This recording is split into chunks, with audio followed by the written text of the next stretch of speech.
Let's meditate.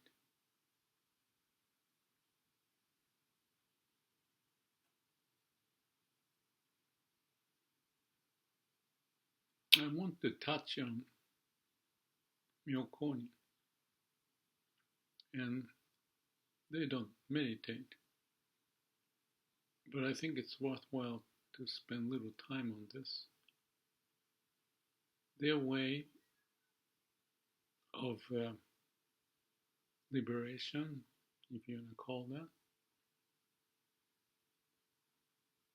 to be free from suffering is Amida Buddha.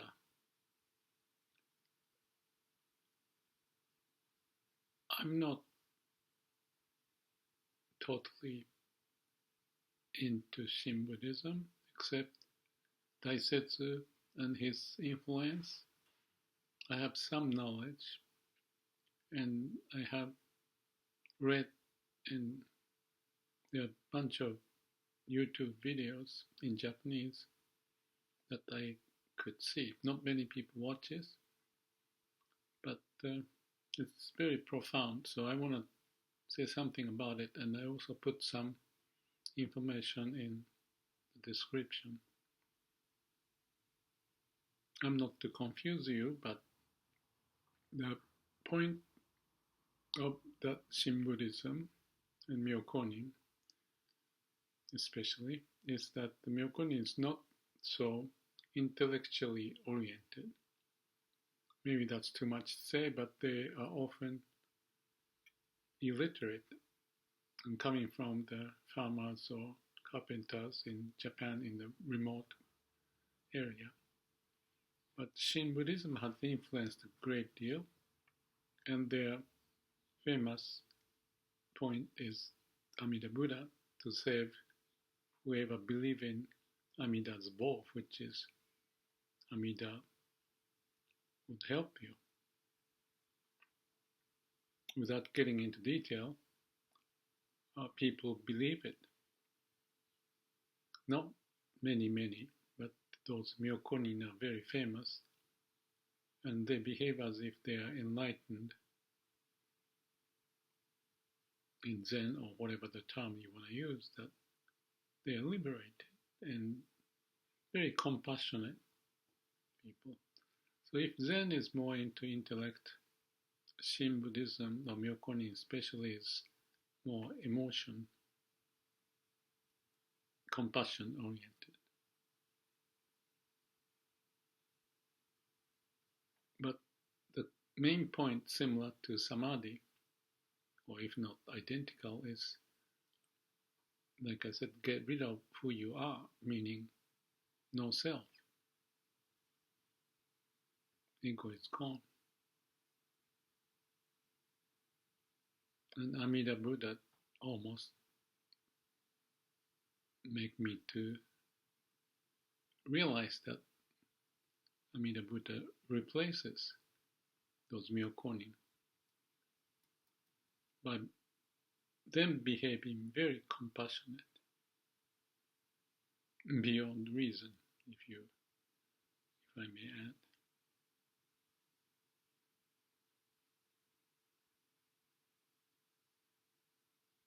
So when they say Namu Ami Dabutsu, I see it is same as Samadhi. No self, no thinking, no mind, everything taken over by Amida Buddha is compassion. But they don't meditate. They just say Namu Ami Dabutsu. That's like anchoring to get to the state of no mind and no self.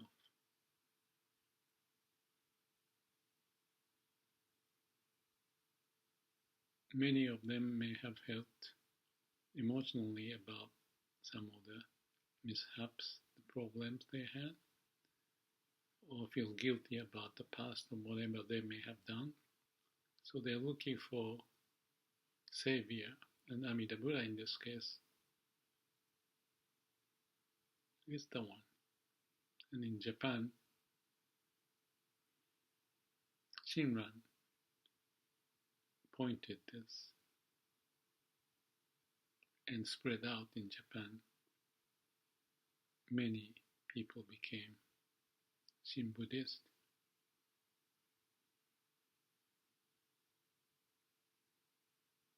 So that's just a story. For us to go beyond the limit of our being as human with confined mind and difficulties that can arise related to that, if we pass through the hurdle, there may be wisdom and compassion. Zen may point certain direction with perhaps more intellect versus Shin Buddhism with emotion or compassion. And Daisetz Suzuki was the one to find Myokonin. They were there before, but to publicize, so to speak, how wondrous, wonderful people they are, akin to Satori or enlightened state may be achieved by Zen or meditation. Again, I put some words about Myokonin because I found some recently in English for your information. That's all.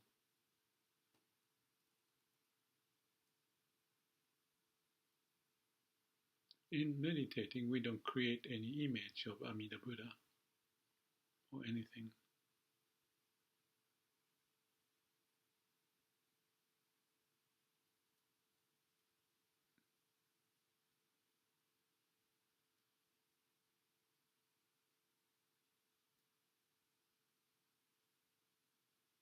So when you're gone, yourself is gone, and no thinking what happens. I call it the nature's way, with wisdom and compassion and miraculous power of creativity to put us on earth. Like God, if you might substitute such thinking. But God to me is like identity. Law of nature is like unidentifiable power. But yet I see similarity. So words can be misleading or confusing or making us to be trapped into the words and logic, but it's beyond that. The miracle power of our existence out of the dust of the universe and alive. How can it be? And we can talk, meditate,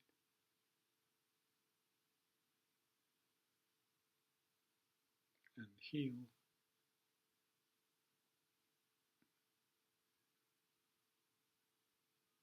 And live well.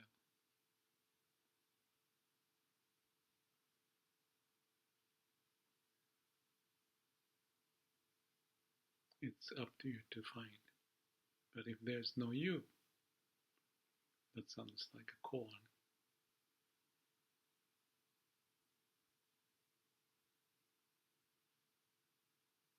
Go beyond the self-identity.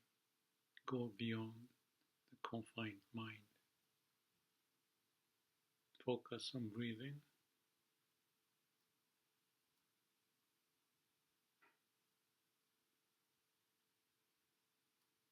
Inner body sensation or sound, smell. moving air, temperature change,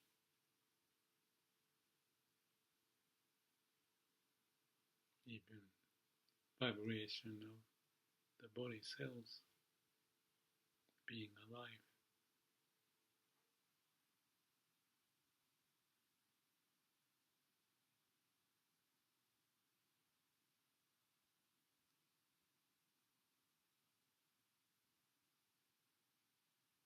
Maybe when you meditate you cannot find you anymore.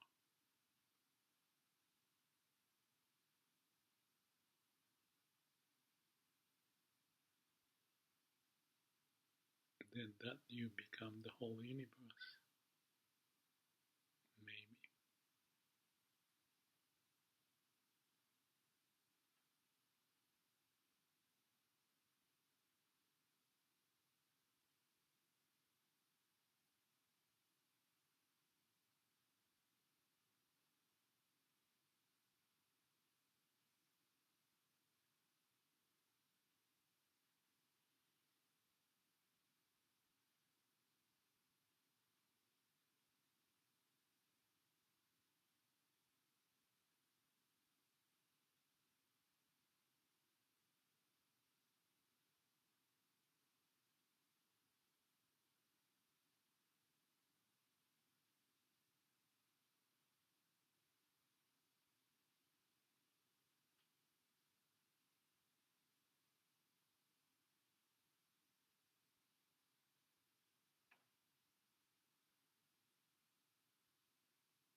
Thank you for visiting.